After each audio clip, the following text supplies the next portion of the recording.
நாளைக்கான வீடியோவில் என்ன நடக்குன்னு சொல்லிட்டு பார்க்கலாம். வீடியோக்குள்ளே போகிறதுக்கு முன்னாடி நம்ம சேனலை லைக் அண்ட் சப்ஸ்கிரைப் பண்ணி சப்போர்ட் பண்ணுங்கள். வீடியோ வந்துட்டு நல்லா இன்ட்ரெஸ்டிங்காகவே போய்கிட்டு இருக்கு. இப்போ தான் வந்துட்டு மாயாவை பற்றின எல்லா உண்மை தெரிஞ்சிச்சுல. சீரியல் பார்க்கவே ஒரு இன்ட்ரெஸ்ட் வந்த மாதிரி இருக்குது. ஃபஸ்ட்டு சீனில் வந்துட்டு ரேவதி ரூமில் உட்காந்து தனியாக ஃபீல் பண்ணிகிட்டு இருக்காங்க. சரி இப்படி ஆயிடுச்சு அப்படின்னு சொல்லிட்டு அந்த இடத்துக்கு காட்டி வர்றாங்க. என்னாச்சு, எதுக்காக இப்படியே இருக்க, போய் ட்ரெஸ் சேஞ்ச் பண்ணு அப்படின்னு சொல்கிறாங்க. என்னை மன்னிச்சிரு அப்படின்னு சொல்ல, எதுக்கு மன்னிப்பு கேட்குற அப்படின்னு சொல்லிட்டு காட்டி கேட்க, நான் வந்துட்டு நான் ரொம்ப தப்பு பண்ணிட்டேன். நீயும் என் அம்மாவும் எவ்வளையோ தூரம் வந்துட்டு எனக்கு அவங்கள பற்றி சொல்லி புரிய வச்சிங்க. ஆனால் நான் கேட்குற மாதிரியே கிடையாது. அதுக்கும் மேலே உன்னை நான் எவ்வளோ இன்சல்ட் பண்ணியிருக்கேன். அதை நினைக்கும் போதெல்லாம் எனக்கு ரொம்ப கஷ்டமாக இருக்குது.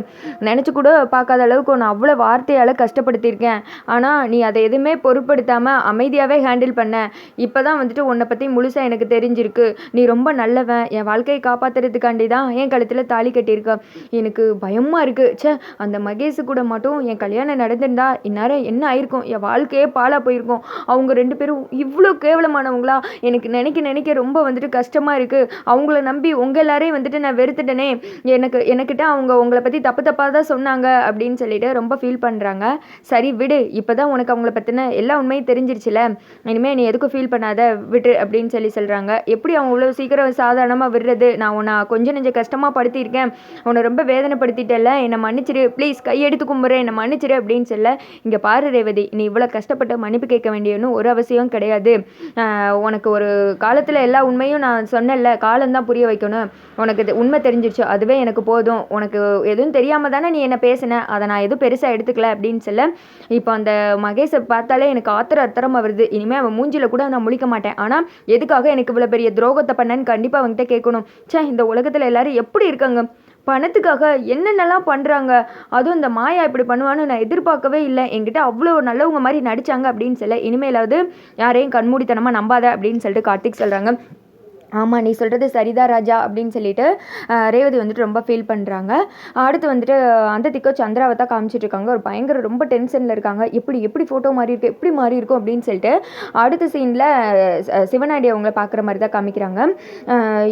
என்னங்க இது, நம்ம என்ன பிளான் போட்டாலும் இப்படி சொதப்பிடுது அப்படின்னு சொல்ல, அதான் சந்திரா எனக்கு ஒன்றும் புரியல, நம்ம இதுதான் பண்ணுவோன்னு சொல்லிட்டு தெரிஞ்ச நேரம் பார்த்து அவன் நம்மளை அடிச்சிருக்கான் பாரு அப்படின்னு சொல்ல, எப்படியாவது அக்காவுக்கு அவனை பற்றின எல்லா உண்மையும் தெரிஞ்சிருக்கும், இந்நேரம் அவனை வீட்டை விட்டு வெளியில் அனுப்பிச்சுட்டலாம். நான் என்னென்ன கனவு கண்டு வச்சேன் தெரியுமாங்க. இப்போ அவன் ராஜா சேதுபதியோட பேரன் தான் அப்படின்னு சொல்லிட்டு நிரூபிக்கிறதுக்கு நம்மக்கிட்ட ஒரு ஆதாரமும் கிடையாது. அது மட்டும் இல்லாமல் இவன் தான் ராஜா சேதுபதியோட பேரன்னு சொன்னாலும் இனிமேல் யாரும் நம்ப மாட்டாங்க.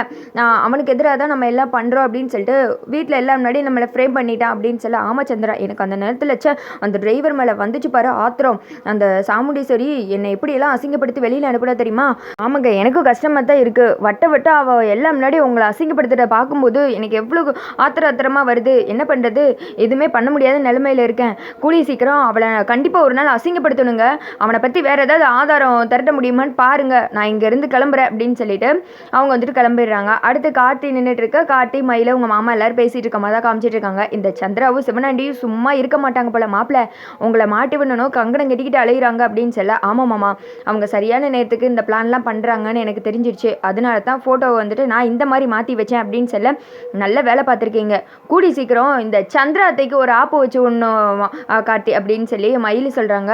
ஆமாம் அவங்க பண்ணுற தப்பு என்னன்னு அவங்களுக்கு புரிய வைக்கணும். கூடயே இருந்து குடும்பத்துக்கு வந்துட்டு குளிபறிக்கிறாங்கல்ல, இது அவ்வளோ சீக்கிரம் வந்துட்டு அவங்களுக்கு நல்லதில்லை, இதை நான் புரிய வைக்கிறேன் அப்படின்னு சொல்ல, ஆமாப்பா அதுவும் அந்த சிவனாண்டிக்கு எல்லா விஷயத்தையும் அதுதான் இங்கேருந்து போட்டு விட்டுக்கிட்டு இருக்கு. அவனு பாரு உன்னை மாட்டி விடணுன்னு எப்படி ஒடியாந்தான். ஆனால் நல்ல நேரத்தில் அவன் நோஸ் கட்டாகி போயிட்டான்ல, இனிமேல் இந்த வீட்டுக்கு கொஞ்ச நாள் காலடி எடுத்து வைக்கவே மாட்டான். ஏன்னா அத்தை போடு அப்படின்னு சொல்ல, இவங்க எல்லாரும் வந்துட்டு அப்படியே பேசிகிட்டு இருக்காங்க. அதோட பார்த்தீங்கன்னா இந்த வீடியோ வந்துட்டு முடிஞ்சிருது.